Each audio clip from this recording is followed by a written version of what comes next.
Okay जी, अस्सलाम वालेकुम। I hope कि आप सब खैर खैरियत से होंगे। काइंडली लेट मी नो कि आप लोगों को मेरी आवाज़ क्लियर आ रही है, ताकि हम जल्दी से सेशन को जो है वो स्टार्ट करें without a further due. Okay, thank you so much. Thank you so much. अच्छा जी, आज जो है हमारा इंटर्नशिप का लेक्चर नंबर 2 है एंड आई थिंक सो कि every one of you has already like मेरे साथ इंटरेक्शन हो चुका है आप लोगों का। तो आज हमारा लेक्चर नंबर 2 है, again going to be one of the most most and most important lectures, ठीक है। अच्छा, जो कह रहे हैं कि इंटरेक्शन नहीं हुआ हुआ, आई थिंक सो कि मेरा सारे ग्रुप्स के साथ जो है वो सेशन हो चुका है। अच्छा जी, पहले मैं आप लोगों के साथ स्क्रीन शेयर करती हूँ ताकि आप लोगों को जो है वो ज़्यादा इजीली पता लग जाए कि आज बेसिकली हमने करना क्या है।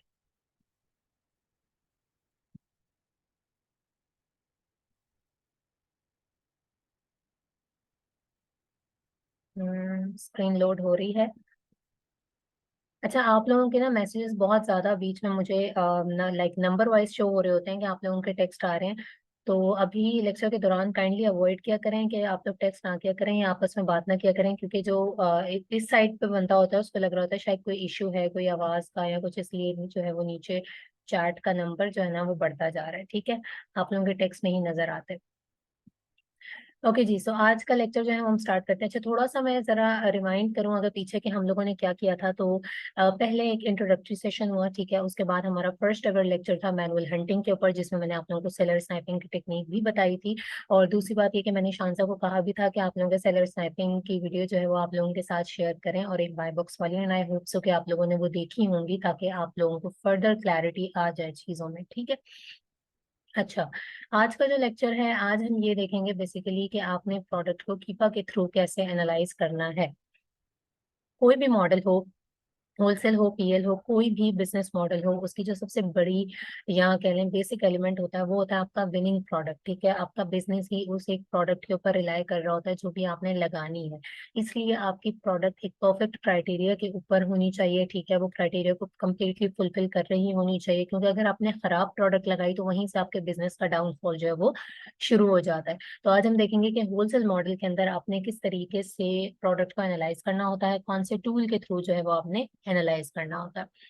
To find a winning profitable product, you must have keeper. Without keeper, you cannot analyze a product. अगर आप लोगों को थोड़ी बहुत नॉलेज हो, जो कि होगी because all of you are like internship candidates, तो आप लोगों ने कहीं ना कहीं से कोर्स किया हुआ होगा।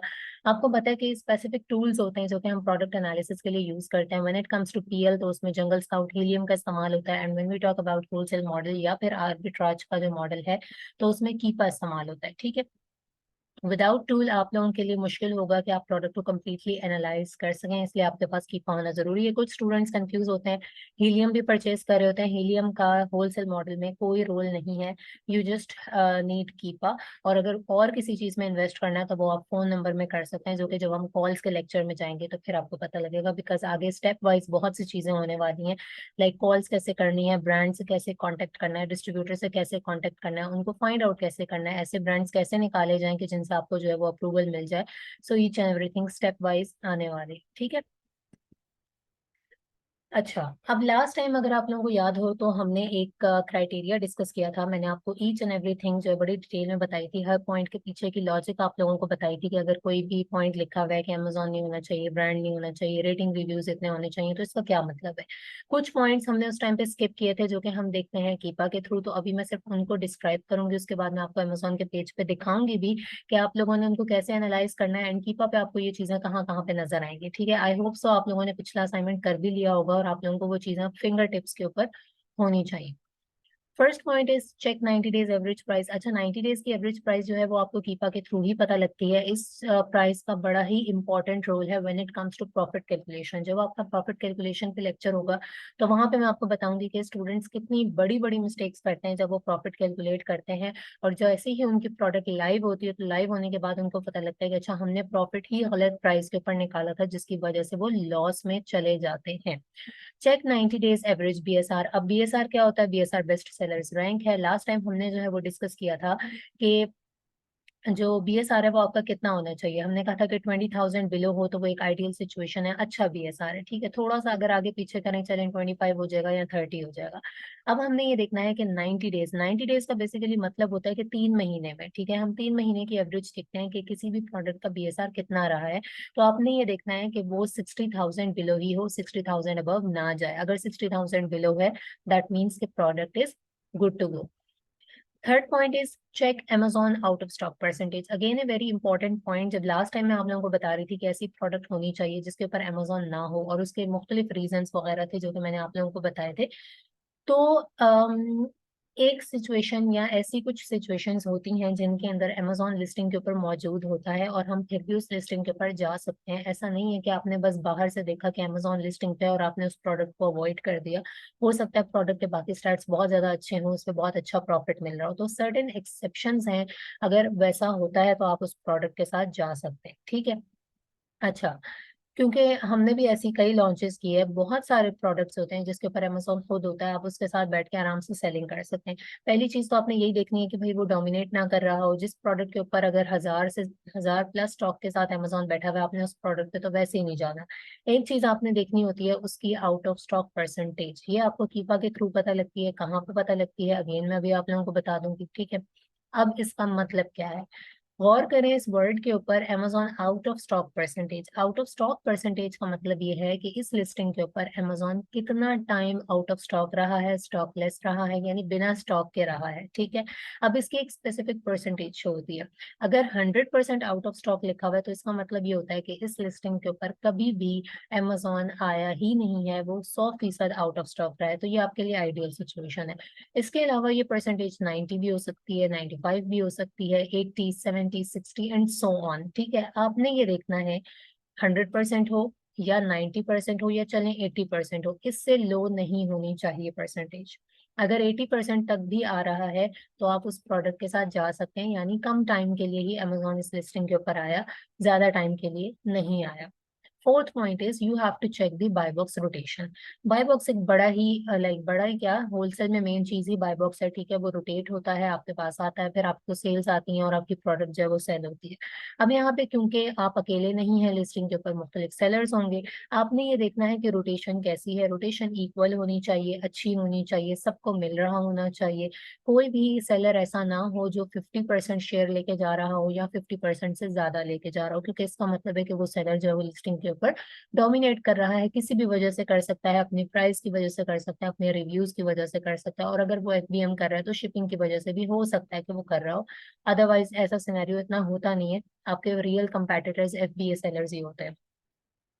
Fifth point is check how much units the seller is selling. You can check by clicking offer tab in Keepa and also through Jungle Scout Sales Estimator. अब यहाँ पे बात हो रही है कि आपने देखना है प्रोडक्ट की सेल्स कितनी है, ठीक है। एक जंगल स्काउट सेल्स एस्टिमेटर के नाम से वेबसाइट है, फ्री है। आप वहाँ पे जाके प्रोडक्ट की मार्केट प्लेस, उसकी कैटेगरी, उसका BSR डालें तो आपको पता लग जाता है कि मंथली सेल्स कितनी है। हर टूल आपको एक एस्टिमेट ही दे सकता है, बिल्कुल एग्जैक्ट आइडिया आपको नहीं होता, लेकिन ये है कि आप एक आइडिया लगा लेते हैं कि अच्छा इस प्रोडक्ट की इतनी सेल्स हैं, मेरा शेयर इतना बन जाएगा। या फिर आप कीपा के ऑफर टैब में जाते हैं, वहां से भी आपको पता लग जाता है कि प्रोडक्ट के कितने यूनिट्स हैं वो सेल हो रहे हैं, ठीक है। सो ये कुछ 5 पॉइंट्स हैं जो कि आपने कीपा के थ्रू देखने हैं। कैसे देखने हैं अगेन मैं अभी आपको बताऊंगी।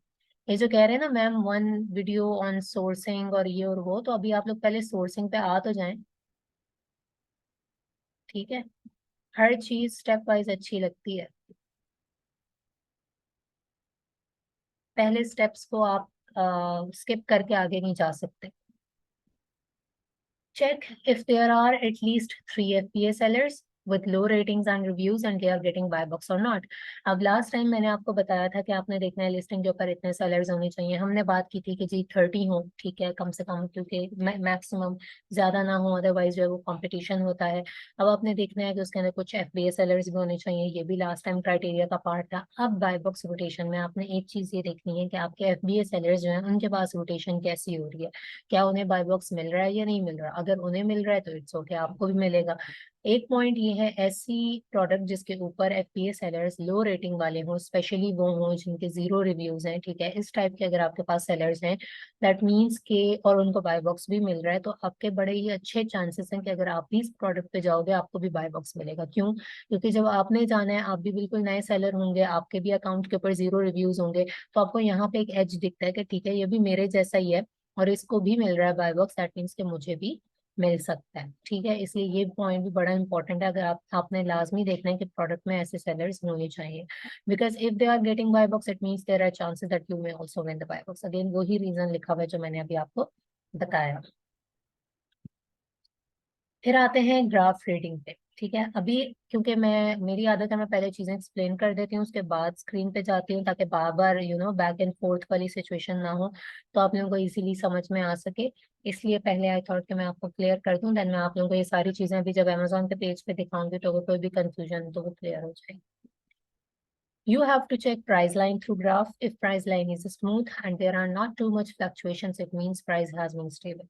ग्राफ रीडिंग बड़ी ही इंपॉर्टेंस रखती है और आपको ग्राफ अच्छे से रीड करना आना भी चाहिए। स्पेशली आपने ये देखना होता है कि इसके अंदर जो बाय बॉक्स है उसका ग्राफ किस तरीके से है, ठीक है। बाय बॉक्स का ग्राफ बहुत ज्यादा ब्रेक नहीं होना चाहिए। पिंक कलर की लाइंस आपको शो होता है, अगर वो बार बार ब्रेक हुआ हुआ है बीच में, ठीक है, यानी वक्फा आया हुआ है, फिर उसके बाद आपको लाइन शो हो रही है, दैट मीन्स के यहाँ पे कोई आईपी कंप्लेंट वगैरह आई है, ठीक है, जिसकी वजह से बाय बुक्स जो है वो ब्रेक हुआ है, लिस्टिंग सप्रेस्ड हो, तो ऐसे ग्राफ के साथ आपने नहीं जाना।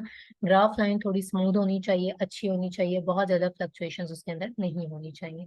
अच्छा, मुझे मैसेज शो हो रहा है कि आवाज नहीं आ रही, तो क्या सिर्फ एक बंदे को नहीं आ रही या सबको नहीं आ रही?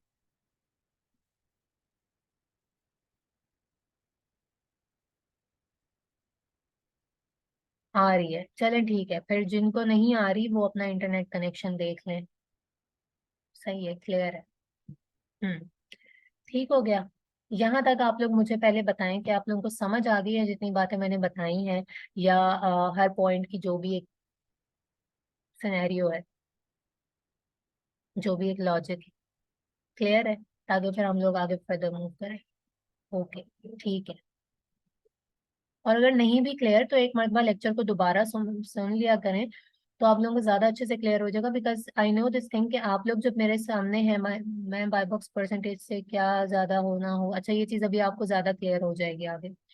क्योंकि मुझे पता है मैं तो बोल रही होती हूँ फ्लो में, मैं इसीलिए बीच में पूछ लेती हूँ, बिकॉज जो मेरे सामने आई नो दिस थिंग कि वो एक स्टूडेंट है, ठीक है, उसका वो अभी थोड़ा सा लाइक न्यू भी है, तो आप लोगों के लिए हो सकता है कि चीजें बिल्कुल ही ऊपर से गुजर जाती हों, तो I like try to do this thing कि मैं बड़ा ही सिंपलेस्ट वे में आप लोगों को एक्सप्लेन कर सकूं, ताकि आप लोगों को समझ में आ जाए, ठीक है। तो इट्स ओके अगर नहीं आता है, तो आप लोग एक मरतबा दोबारा से जब लेक्चर को सुनेंगे वो चीजें फिर हिफ्ज हो जाती हैं। अच्छा, अब आ जाते हैं कि असाइनमेंट पे, ठीक है, कि असाइनमेंट क्या है, ताकि आप लोगों को अभी ही क्लियर हो जाए। असाइनमेंट में you have to analyse the products, 30 products to कीपा and make proper Excel sheet. आप उन्हीं प्रोडक्ट्स को जो आपने पहले की हैं आप उन्हीं को एनालाइज कर सकते हैं। एटलीस्ट आपने 30 प्रोडक्ट्स करनी है। लेक्चर की टाइमिंग क्या है, सॉरी असाइनमेंट की सबमिशन डेट क्या होती है, इस पे भी बड़े सवाल आ रहे होते हैं। तो आपने क्या करना है कि कोशिश किया करें नेक्स्ट क्लास से पहले पहले आप लोगों का असाइनमेंट सबमिट हो जाया करे, ताकि जितना भी आप उसमें से सीख सकते हैं, जो आपकी क्वेरीज हैं, जितना भी आपकी जो हो सकती है प्रैक्टिस, वो हो जाए, ताकि आप लोग क्वेश्चंस पूछ सके, ठीक है। आपका भी एक क्यूएनए भी होगा, तो हर वीक क्यूएनए होता है। पहले वो ग्रुप में होता था, ग्रुप ओपन हो जाता था, क्वेश्चंस ड्रॉप होते थे, मैं और सर अफान है, ठीक है, अफान जो है वो यूजुअली मेल्स को दे रहे होते हैं लेक्चर, लेकिन आपके बैच के मिक्स ही चल रहा है, तो उसमें क्या होता है कि आपको जवाब मिल जाते थे। लेकिन अब ऐसा है, क्योंकि टफ इतनी रूटीन होती है कि अगर हम 24 आवर्स की कमिटमेंट करें तो वो बिल्कुल ही अच्छा नहीं लगता कि आप एक बात बोलो और उसको फिर फुलफिल ना कर सको, ठीक है। तो इसलिए मैंने कहा कि जूम वाला काम ज्यादा बेटर है, क्योंकि टाइम नहीं मिलता जवाब देने का, वो रह जाती है चीज। अच्छा, अब यहाँ पे देख लें, आप लोगों के सामने जो है वो सैंपल है। अगेन लास्ट टाइम भी एक सैंपल शेयर किया गया था, आप इसमें मजीद मॉडिफिकेशंस अपने हिसाब से कर सकते हैं। अपना एसएन लिखें, उसकी जो भी करंट प्राइस है, 90 डेज की प्राइस है, बीएसआर कितना है, 90 डेज का कितना है, टोटल कितने सेलर्स हैं, एफबीए सेलर्स कितने हैं, बाय बुक्स रोटेशन अच्छी है बुरी है कैसी है, Amazon out of stock percentage कितनी है, अपने कॉमेंट्स जिसमें आपने अपनी राय लिखनी है। मैं हमेशा यही कहती हूँ स्टूडेंट्स को कि एक्सेल शीट्स को अपना बेस्ट फ्रेंड बना लें अगर आपने होलसेल मॉडल में काम करना है। अच्छा, मुझे याद आया, शायद मैंने आप लोगों के लिए ही बोला था कि मैं एक्सेल शीट पे भी एक वीडियो शेयर करवा दूंगी, एंड वो मैं just it just slip my mind, लेकिन मैं करवा दूंगी क्योंकि बहुत से स्टूडेंट्स ऐसे होते हैं जिन्हें बिल्कुल एक्सेल भी यूज नहीं करनी आती, तो उनके लिए वो चीज़ जो है वो हेल्पफुल होगी। ठीक है। अच्छा, अब किस तरीके से शीट किस तरीके से बनाई जाती है, बेसिकली जो जो चीज़ आपने एनालाइज करनी होती है, जो जो से पॉइंट आपने देखे होते हैं, वही चीज़ आप शीट में पुट करते हैं। इसका फायदा लॉन्ग टर्म में होता है क्योंकि होलसेल मॉडल में there are plenty of products, plenty of brands, plenty of distributors. एक लिमिट तक आप उसका डाटा अपने पास ऐसे रैंडमली स्टोर कर सकते हैं, उसके बाद आप लोगों के लिए मुश्किल हो जाएगी। इसलिए एक्सेल शीट्स लाजमी बनाए। आपको हर चीज को एक्सेल की शीट में ही स्टोर करना होता है। ठीक है। तो इसलिए आप लोगों का असाइनमेंट ही ऐसा रखा जाता है कि जब तक आप लोग असाइनमेंट्स करते रहेंगे, आप लोगों को ऑटोमेटिकली शीट्स बनाने में जो है वो आपका हाथ बैठ जाएगा। ओके। सो अब मुझे जल्दी से बताएं कि असाइनमेंट क्लियर है, इससे पीछे की सारी चीजें क्लियर हैं, तो मैं आगे फिर जाऊं अमेजोन की स्क्रीन पे और आप लोगों को लाइव इस टाइम पे कोई प्रोडक्ट वगैरह जो है वो दिखा दूं।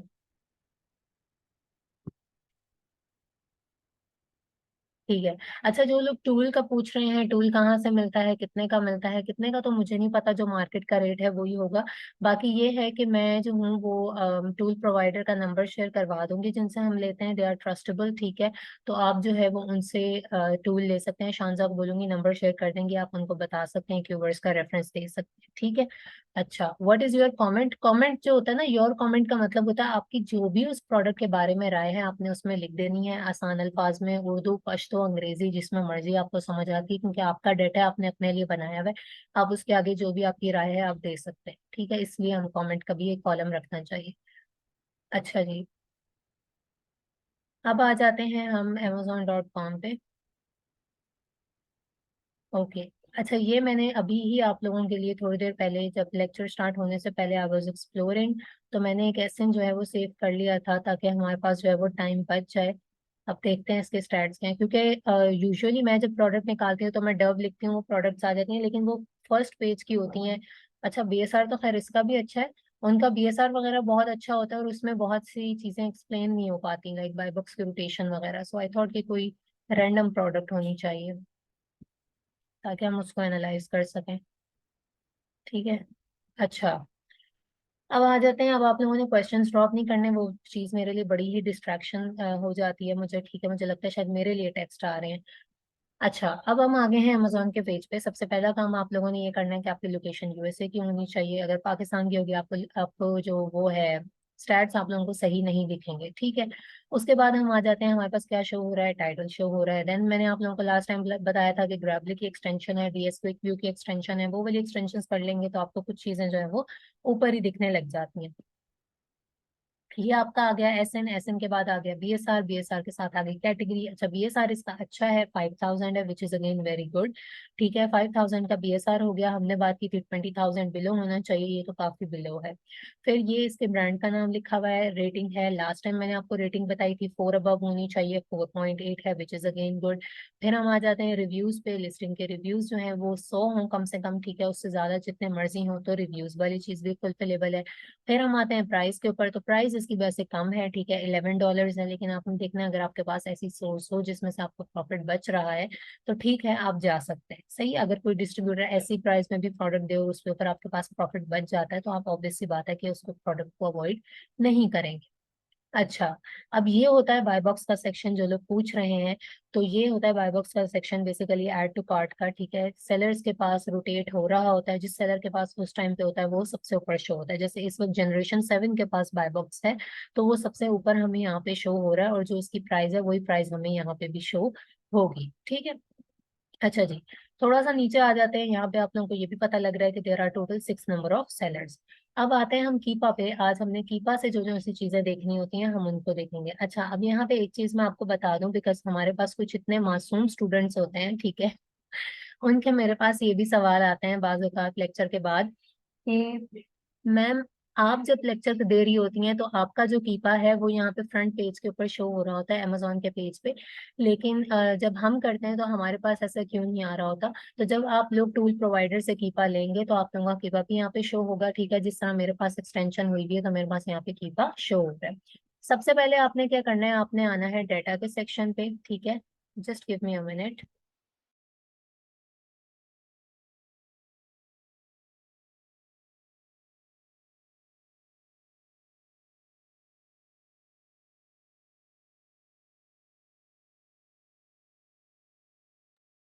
अच्छा जी, आप लोगों ने सबसे पहले आ जाना है डाटा पे। डाटा के बाद आपके पास आ जाती है प्रोडक्ट डिटेल्स। प्रोडक्ट डिटेल्स में आप आएंगे तो यहाँ पे जो आपके काम की चीजें हैं वो मैं आपको क्विकली बता देती हूँ, ठीक है। लेफ्ट साइड पे आपके पास यही सारी डिटेल्स होती हैं कि क्या प्रोडक्ट है, उसकी इमेज है, उसका टाइटल है, ईच एंड एवरीथिंग। यहाँ पे हम आते हैं बीएसआर के सेक्शन पे, जो चीजें आपने कीपा से यहाँ पे देखनी है। करंट बीएसआर उसका लिखा हुआ है। उसके बाद हमने 90 डेज का बीएसआर देखना होता है, जो कि हमने कहा था 60,000 बिलो होना चाहिए। इसका 4,000 है, अगेन वेरी गुड, ठीक है। फिर नीचे आते हैं प्राइस पे। ये इसकी करंट प्राइस है, ये इसकी 90 डेज की प्राइस है, जो कि मैंने आप लोगों को कहा था कि आप 90 डेज की प्राइस कहाँ से चेक करेंगे। देन आते हैं हम इम्पोर्टेंट पॉइंट पे, जो कि ये है कि Amazon 90 days out of stock. ये आपको कहाँ से पता लगता है? ये आपको यहाँ से पता लगता है, ठीक है। अब देख लें, यहाँ पे लिखा हुआ है 97%। 97% का मतलब ये है कि 97% ऑफ द टाइम Amazon जो है वो लिस्टिंग पे आउट ऑफ स्टॉक रहा है, वो लिस्टिंग के ऊपर मौजूद ही नहीं था, सही है। कुछ टाइम के लिए कभी माजी में आया होगा, लेकिन वैसे ये majority of the time out of stock ही रहा है। अगर 100 है, 97 है, इसका मतलब है कि आइडियल सिचुएशन है, Amazon यहाँ पे नहीं आया। ये तीन चीजें आपने देखनी होती हैं यहाँ से। फिर आप आते हैं बाय बॉक्स स्टैटिस्टिक्स पे, ठीक है। अब ये चीज इंपॉर्टेंट है और यही आपने समझनी भी है। मैं आपको एक्सप्लेन करती हूँ कि यहाँ पे हर कॉलम का क्या मतलब है। यहाँ पे आपको वो चीजें पता लगेंगी जो अभी हमने डिस्कस की। सबसे पहले आपके पास परसेंटेज यानी कि शेयर शो हो रहा है कि किसी भी सेलर को कितने परसेंट बाय बॉक्स मिलता रहा है, ठीक है। इनकी प्राइस लिखी हुई है, इनका स्टॉक लिखा हुआ है, इनके स्टोर का नाम लिखा हुआ है, जो आपके सेलर्स हैं। एफबीए और एफबीएम, जहां जहां टिक लगा हुआ है वो सेलर एफबीए कर रहा है, दूसरा सेलर कौन है? एफबीएम है। फिर आपने जो कॉलम देखना होता है वो रिव्यू काउंट का देखना होता है। अब यहाँ पे देख लें आप, कुछ सेलर्स ऐसे हैं 0 रिव्यूज वाले, 1 वाले, बिल्कुल न्यू न्यू है। फिर ये देखें अमेजोन यहाँ पे शो हो रहा है ना, अब अमेजोन नहीं है, कहीं आया था ये काफी टाइम पहले, सही है। इस सेलर के रिव्यूज काफी आए हैं, फिर बाकी सबके भी कम है। यहाँ पे आपको जो है वो पता लग रहा होता है कि बाय बॉक्स किसको कब कब मिला और कितने दिन पहले मिला, ठीक हो गया। अब हम वन बाय वन देखते हैं। सबसे पहली चीज, हम परसेंटेज पे अगर गौर करें, कोई भी सेलर ऐसा नहीं है जिसको 50% मिला हो या 50% अबव मिला हो। दैट मीन्स यहाँ पे कोई भी सेलर डोमिनेट नहीं कर रहा, सही हो गया। फिर यहाँ पे इनकी प्राइसेस वगैरह है, स्टॉक है, नेम्स है एंड एवरीथिंग। अब आपने जो मेन चीज देखनी होती है वो देखनी होती है रोटेशन। सबसे पहले को मिला है 26 मिनट पहले, ठीक है। किसी को ये सेकंड सेलर को बिल्कुल अभी अभी मिला है, एक को 17 डेज अगो मिला है, एक को 3 डेज अगो मिला है, 25 days, 28, 4 days ago, 24 days ago, then 24 days ago, इसको 8 आवर्स अगो मिला है, ठीक है। अच्छा, अब यहाँ पे अब स्टूडेंट क्या करता है, एक न्यू भी स्टूडेंट क्या मिस्टेक करता है, वो जब आता है ना, वो सबसे पहले बाइबल रोटेशन को देखता है और देखता है भाई बहुत ज्यादा दिनों का वक्फा है, सही है। किसी को 17 दिन पहले मिल रहा है, किसी को 25 दिन पहले मिल रहा है, बाय बुक्स की रोटेशन अच्छी नहीं है, लीव दैट प्रोडक्ट। आप लोग, अब आप लोगों से अगर मैं पूछूं, आप लोग भी अगर इस प्रोडक्ट को देखेंगे तो आपके दिमाग में भी पहली चीज यही आएगी कि यहाँ पे जो रोटेशन है वो अच्छी नहीं है, क्योंकि बहुत ज्यादा दिनों का वक्फा है, ठीक है। तो आप क्या करेंगे, प्रोडक्ट को छोड़ देंगे। लेकिन आपने ऐसे ही नहीं छोड़ना, वरना आपको कोई भी प्रोडक्ट नहीं मिलने वाली। दो चीजों के ऊपर एट द सेम टाइम आप लोगों की नजर होनी चाहिए, वो क्या है? एक ये चीज, यानी कब कब बाय बॉक्स मिला, and second thing is stock.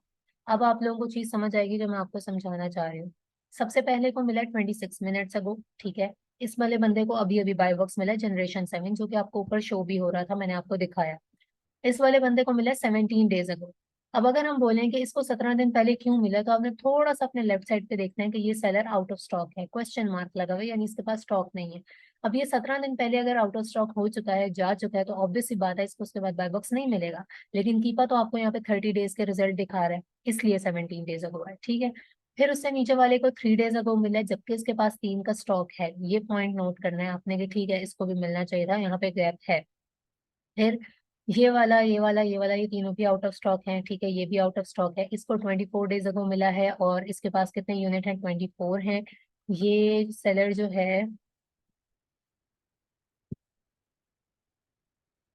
अभी मैं आपको रीजन भी बता देती हूँ। अच्छा, इसको 24 डेज अगो मिला, ठीक है। फिर ये भी आउट ऑफ स्टॉक है, ये वाला है, इसको भी 24 डेज अगो मिला। उससे नीचे वाले को अगर हम देखते हैं, इसको भी 8 घंटे पहले मिला, और बाकी के नीचे के दो जो है वो आउट ऑफ स्टॉक है। अब यहाँ पे हमने ये देखा कि किसको कब बाय बॉक्स मिला और किसके पास कितना स्टॉक है। जिनके पास स्टॉक है उनको बाय बॉक्स मिला है, जैसे ये हो गया, ये हो गया, और एक ये 8 आवर्स अगो वाला हो गया, सही है। अब यहाँ पे आप लोगों के माइंड में ये क्वेश्चन आना चाहिए, और अगर नहीं आया तो गलत बात है, क्यों नहीं आया, आना चाहिए कि मैम एक दो और हैं जिनके पास स्टॉक है लेकिन उनके पास जो है वो बाय बॉक्स नहीं गया। अब there are plenty of reasons के क्यों नहीं जा रहा होता।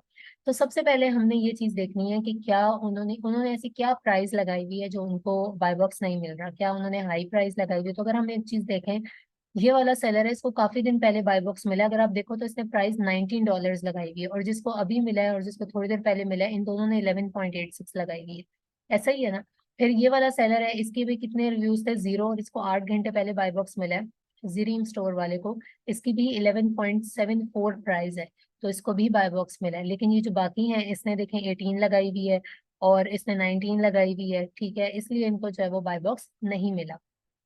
तो यहाँ से अब आप लोगों को ये अंदाजा लगाना है कि कैसी रोटेशन हो रही है। अगर मैं इस स्पेसिफिक प्रोडक्ट की बात करूं तो जिनके पास स्टॉक है, रोटेशन बुरी नहीं है, अच्छी है। बस बात यह है कि मेरा प्रॉफिट भी इसी प्राइस के राउंड अबाउट आना चाहिए। अगर मैं 19 वाले को देख के और प्रॉफिट निकाल के चली जाऊंगी तो ऑब्वियस सी बात है ना, मेरे पास बाय बॉक्स आना है, ठीक है, मैंने बैठे रहना। इसलिए मुझे प्रॉफिट भी ऐसी प्राइस पे ही निकालना है जिसपे ज्यादा रोटेशन होती रही है। फिर यहाँ पे आपके पास एक और गोल्डन चांस ये है कि लिस्टिंग के ऊपर कोई बहुत ज्यादा हाई रिव्यूज वाले लोग नहीं है, कम कम रिव्यूज वाले हैं, 0 रिव्यूज वाले हैं, एंड स्टिल उनके पास बाय बॉक्स नहीं आता। इट मीन्स कि जब मैं भी चाहूंगी तो मेरे पास भी चांसेस है, अगर मैं इससे थोड़ी सी कम प्राइस लगाती हूँ तो मैं क्यों बाय बॉक्स में नहीं कर सकती। ठीक हो गया। अब हम आते हैं प्राइस हिस्ट्री पे, और यहाँ पे आपको ग्राफ दिखेगा। अब देखें, ये है ग्रीन कलर से आपको बीएसआर का ग्राफ दिखता है। बीएसआर के ग्राफ को अगर आप इतना ना भी देखें, आपको वहां से पता लग जाता है बीएसआर करंट कितना है, 90 डेज का कितना है, अच्छा ही था। फिर आते हैं पिंक लाइन पे, जो कि आपने लाजमी तौर से देखनी होती है, वो होती है बाय बॉक्स की लाइन, ठीक है। यहाँ पे आपको प्राइस फ्लक्चुएशन के बारे में पता लगता है। अब देखें, ग्राफ कहीं पे भी ब्रेक नहीं हुआ है। अगर ग्राफ टूट रहा हो तो इसका मतलब होता है कि लिस्टिंग जो है वो सप्रेस्ड हुई है। सप्रेस्ड होने की बहुत सी वजूहत है। एक तो ये होती है कि सारे सेलर्स आउट ऑफ स्टॉक चले जाएं, तो एक होती है कि ब्रांड ने अगर कोई आईपी कंप्लेंट भेजी हो। तो अगर हम इसका ग्राफ देखें, इसका ग्राफ काफी स्मूथ है, बस बीच में एक मरतबा जो है वो थोड़ा सा ऊपर गया है, ठीक है। उसके बाद आ जाते हैं अमेजोन पे। अब देखें, आप अमेजोन की लाइन पे अगर क्लिक करते हैं तो आपको कोई एज सच ज्यादा नहीं दिख रहा, ये हल्की हल्की से ऑरेंज कलर से थोड़ा बहुत दिख रहा है, क्योंकि ये कहीं बीच में आता रहा है। अगर थोड़ा सा भी ना आता तो यहाँ पे बिल्कुल ही ऑरेंज कलर की कोई भी लाइन नहीं होनी थी। मेन चीज होती है बाय बॉक्स का ये वाला ग्राफ देखना, विच इज गुड, बहुत ज्यादा स्पाइक्स नहीं है इसमें, और ना ही बहुत ज्यादा इसमें ब्रेकेज है। ठीक हो गया।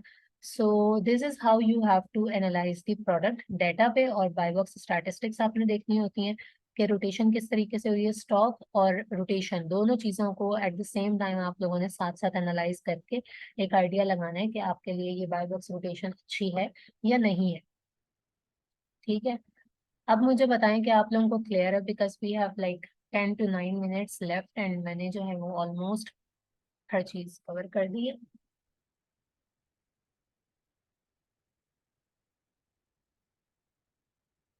आयशा लियाकत को मैं भी देती हूँ आंसर। बाकी सब क्लियर है आप लोगों को। एक मरतबा दोबारा लाजमी सुनिएगा, क्योंकि ऐसी चीजें एकदम से नहीं आती, ठीक है। और नहीं, it's not a buy box war, it's not a buy box war. आगे पीछे की प्राइस लगाई हुई है, सबके पास अच्छा रोटेशन हो रही है। जिनकी लाइन ब्रेक हो रही होती है बहुत ज्यादा, उस प्रोडक्ट के साथ आपने नहीं जाना।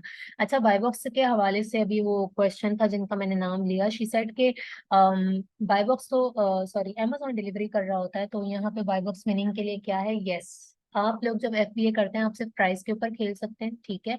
और जो एक शिपिंग टाइम है, ये वन ऑफ द फैक्टर्स है जिसके थ्रू आप बाय बॉक्स को विन करते हैं। और वो यूजुअली एफबीएम वाले जो होते हैं वो अपनी थोड़ा सा शिपिंग टाइम को ऊपर नीचे कर रहे होते हैं, लेकिन जब आप एफबीए कर रहे हो तो आप शिपिंग टाइम के साथ ही, आप प्राइस के साथ ही कर सकते हैं, एंड अमेजोन भी आपको शिपिंग टाइम अच्छा ही देता है।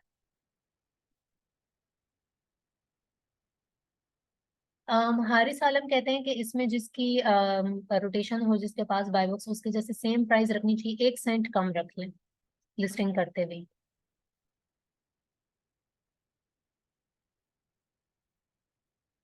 हाँ, ऑफर स्टेप का बता दें, इसमें मुझे कंफ्यूजन रहती है। हाँ, क्राइटेरिया वही सेम है, मैनुअल हंटिंग वाला, ठीक है। कैटेगरीज बता दूं तो कैटेगरीज जो हैं वो अम, ये सारी कैटेगरीज चलती हैं, अपैरल, क्लोथिंग और इलेक्ट्रॉनिक्स। इन लोगों को आपने, इन कैटेगरीज को आपने छोड़ना है, ठीक है। बाकी कैटेगरीज जो है वो चलती हैं। अच्छा, अभी 1 मिनट के लिए रुक जाए, मैं आपको ऑफर टैब्स बता देती हूँ। ये ऑफर टैब्स होता है, अच्छा याद करवाया। अच्छा, ऑफर टैब्स में आपको पता लगता है कि इसके पास कितना स्टॉक था और कितना स्टॉक जो है वो चला गया। अगर हम सबसे पहले वाले को देखें, इसके पास 34 का स्टॉक मौजूद है, 629 ये बेच चुका है, 30 डेज में इसने बेचा है। फर्स्ट सीन पे आपको ये पता लगता है ये सेलर कब आया था, ठीक है, और कितना टाइम पहले आया। अब ये देखेंगे 35 दिन पहले आया और 35 दिन में इसने इतना स्टॉक जो है वो निकाला है और इस प्राइस के ऊपर निकाला है। अगेन अच्छी बात है, ठीक है। ये वाला 3 महीने पहले आया, 3 महीने पहले आया, 3 महीने पहले आया है, 2 महीने पहले आया है। इस तरीके से हमारे पास मुख्तलिफ सेलर्स जो है वो आ जाते हैं। यहाँ पे हमें पता लग रहा होता है कि किसका स्टॉक जो है वो निकला है। अच्छा, यहाँ पे देखा जाए तो ये तो किसी का भी स्टॉक नहीं दिखा रहा। सबके अभी जो बाकी के सेलर्स हैं उनके पास भी रोटेशन हुई है, वो यहाँ पे शो नहीं हो रहे। इनका तो पता लग रहा है कि इनकी प्राइसेस हाई है, इस वजह से इनके पास जो है वो नहीं गया है स्टोर फ्रंट। अच्छा, दूसरी चीज ये कि आपको सेल्स का आइडिया भी यहाँ से हो जाता है अगर आप थोड़ा सा नीचे जाएं तो। अब मैं आपको यहाँ पे एक चीज समझा देती हूँ। अभी कोर्स वाले जो स्टूडेंट्स हैं, अगर आपको पता हो तो हमारा कोर्स भी चलता है, ठीक है। उनको जब मैं एनालाइज करवा रही थी तो उनके लिए जो प्रोडक्ट थी वो प्रोडक्ट बाकी हवाले से ठीक थी, ठीक है। बाय बॉक्स की रोटेशन बहुत अच्छी थी, आप लोगों को वो कॉन्सेप्ट यहाँ पे समझ में आ जाएगा। लेकिन जब हम ऑफर टैब्स में आते हैं, हम यहाँ पे देख रहे हैं कि सबके पास स्टॉक भी है, प्राइस भी अच्छी है, सब कुछ है, लेकिन किसी का भी स्टॉक नहीं निकल रहा, सेल नहीं हो रहा, ठीक है, पड़ा हुआ है। तो ऐसी प्रोडक्ट के साथ भी आपने नहीं जाना। अब ऐसी सिचुएशन कब होती है, देखें, बाय बॉक्स तो रोटेट हो रहा है, आपके पास आ भी रहा है, लेकिन अगर आपके यूनिट्स ही नहीं निकल रहे, सेलर्स बैठे हुए हैं एक प्राइस लगा के और उनके स्टॉक भी उतने का उतना ही है, यूनिट्स भी उतने के उतने ही है, नहीं जा रही, सेल्स नहीं हो रही, तो आपने ऐसी प्रोडक्ट में खुद को इंडल्ज नहीं करना। There are so many situations जिसके अंदर हर चीज परफेक्ट होती है, लेकिन जब आप सेल्स देखते हो तो आपको पता लगता है कि सेलर्स के प्रोडक्ट्स जो है वो सेल ही नहीं हो रहे। और यूजुअली ऐसी सिचुएशंस में होता है जब आपके पास थोड़ी हाई बीएसआर की प्रोडक्ट होती है, ठीक है, तब भी आपने जो है वो उनको छोड़ना है।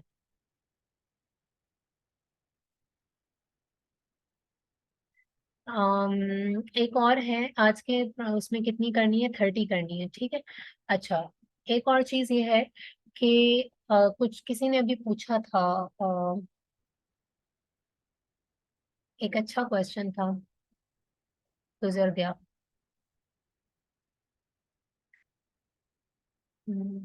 कैटेगरीज वाले क्वेश्चन के बाद था, ऑफर टैब से स्टॉक का नहीं, ऑफर टैब से ये पता लगता है कि कितना कितना सेल हुआ, कितने कितने यूनिट्स उनके निकले हैं, और ये चीज भी देखनी जरूरी होती है। अभी किसी का क्वेश्चन था वो गायब, हाँ क्वेश्चन था कि मैम हम फिल्टर्स लगा के भी क्या प्रोडक्ट्स को निकाल सकते हैं। मैं इस चीज को नहीं रेकमेंड करती हूँ, मैं सेलर स्नाइपिंग को करती हूँ। आप जो कीपा में स्पेसिफिक फिल्टर्स लगा के प्रोडक्ट निकाल रहे होते हैं, सबके पास सेम रिजल्ट्स आते हैं, और मुझे कभी भी टू बी ऑनेस्ट वहां से अच्छे रिजल्ट्स नहीं मिले। तो मैं इसलिए सेलर स्नाइपिंग को प्रेफर करती हूँ, स्पेशली ऑनलाइन आर्बिट्राज में तो आपको ये चीज बहुत ज्यादा हेल्प करती है। जाकिर का क्वेश्चन है कि मैं इसके बारे में क्या रिकमेंड करूंगी। मैं इसके बारे में ये कहूंगी कि रोटेशन अच्छी है, ठीक है, और लेकिन यहाँ पे जो इसकी ऑफर टैब्स हैं वो इसकी अच्छी नहीं है। सिर्फ और सिर्फ एक सेलर का स्टॉक निकला है, बाकियों का नहीं निकला, तो I am very much doubtful about this product, तो मैं इसी के साथ नहीं जाऊंगी। दूसरी बात ये भी हमें देखनी है कि यहाँ पे जितनों का हमें रिजल्ट शो कर रहे हैं सबकी हाई प्राइस है, इस वजह से भी इनका स्टॉक नहीं गया, लेकिन जिसकी कम प्राइस है उसके पास बाय बॉक्स गया है। तो there are like 50-50% chances, but अगर मेरे पास मौका होगा तो मैं इस प्रोडक्ट के साथ नहीं जाऊंगी।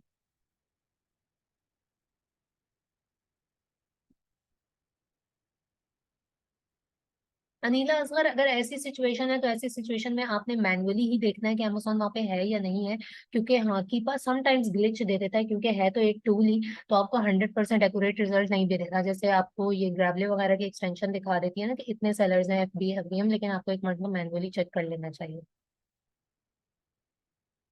मैनुअल हंटिंग में नहीं, मैनुअल हंटिंग में प्रोडक्ट तो आपको मिलती है, वो आइडिया के लिए होता है, बट ये चीजें आप बिना टूल के नहीं एनालाइज कर सकते, so you must have to purchase the tool.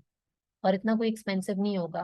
Task आपका यही है कि आप लोगों ने 30 प्रोडक्ट्स कीपा के थ्रू एनालिसिस करना है कंप्लीट, ठीक है।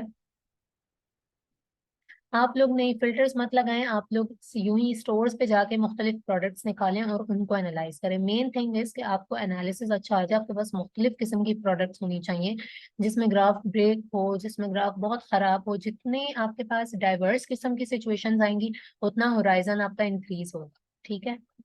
तो आपको पता लगेगा कि अच्छा ऐसी ऐसी प्रोडक्ट्स भी होती हैं।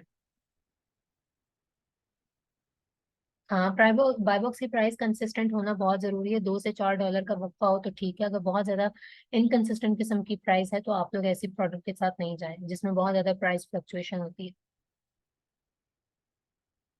किसी भी प्रोडक्ट की कितनी सेल्स होनी चाहिए, अगर मैं वैसे बताऊं तो कम से कम आप देखो कि उसकी मंथली सेल्स 1000 तो हो। अगर अच्छी प्रोडक्ट मिल जाती है विद सोर्स तो ऑब्वियसली आप उसको लॉन्च कर सकते हैं। 90 डेज, 30 डेज एंड 90 डेज दोनों का आपने देखना है। How to check content in email of client in Amazon, क्या मतलब? प्रोडक्ट को कैसे सेल कर सकते हैं, ये अपकमिंग लेक्चर्स में मैं आपको बताऊंगी कि आप लोग प्रोडक्ट सेलिंग कैसे कर सकते हैं, ठीक है। अच्छा, ये जो पूछ रहे हैं मैम, कहना है आस्क क्वेश्चन माइक, मेरे लैपटॉप का माइक ही खराब है तो इसलिए मैं तो काफी टाइम से माइक पे क्वेश्चंस नहीं ले सकती। कीपा टूल की क्या प्राइस होगी? कीपा टूल की प्राइस आई थिंक सो 1000 ही है, 1000 से वो नहीं होगी। लेकिन आप ये है कि कीवर्ड्स का नाम ले लीजिएगा। क्लाइंट सीकिंग भी इंक्लूड होगा, client hunting, distributors, brands, each and everything, हर चीज इसमें जो है वो इंक्लूडेड होगी इंशाल्लाह ताला। अभी तो आप लोग कोर्सेज करके आए हैं तो अभी आप लोगों की बहुत सी चीजें डिडक्ट की जाती हैं, क्योंकि आप लोगों ने ऑलरेडी किया हुआ होता है। कोर्स करने का यही होता है कि आप कोर्स करके इंटर्नशिप में आते हो, आपको जो है वो चीजें पता होती हैं, ठीक है। लेकिन जो होते हैं कोर्स वाले स्टूडेंट्स, उन लोगों को क्या करते हैं, हम लोग बिल्कुल ही इन डेप्थ करवा रहे होते हैं। हमारे पास अभी कोर्स के स्टूडेंट्स हैं तो वो बिल्कुल बेसिक से advance appeal writing and each and everything, हर चीज उसमें इंक्लूडेड होती है। लेकिन आप लोग इंटर्नशिप वाले हैं, आप लोग कोर्सेज करके आए हुए होते हैं, तो आप लोगों को ऑलरेडी चीजों के बारे में जो है वो करता है। मेरा कीपर ठीक वर्क करता है, सामने कर तो रहा है। अच्छा, यहाँ पे कीपर, यहाँ पे टूल्स की वो मत करें, प्रमोशंस मत करें आप लोग एक दूसरे के साथ, ठीक है। आई थिंक सो आपको लेक्चर जो है वो समझ आ गया होगा, बिकॉज लेस देन 1 मिनट है, इट्स अबाउट टू एंड। सो जल्दी Q&A होगा और उसके अंदर जो है वो हम लोग सारी चीजों को डिस्कस कर लेंगे। प्रैक्टिस करें, बहुत सारे क्वेश्चंस आपके आ जाएंगे। सही है। Thank you so much.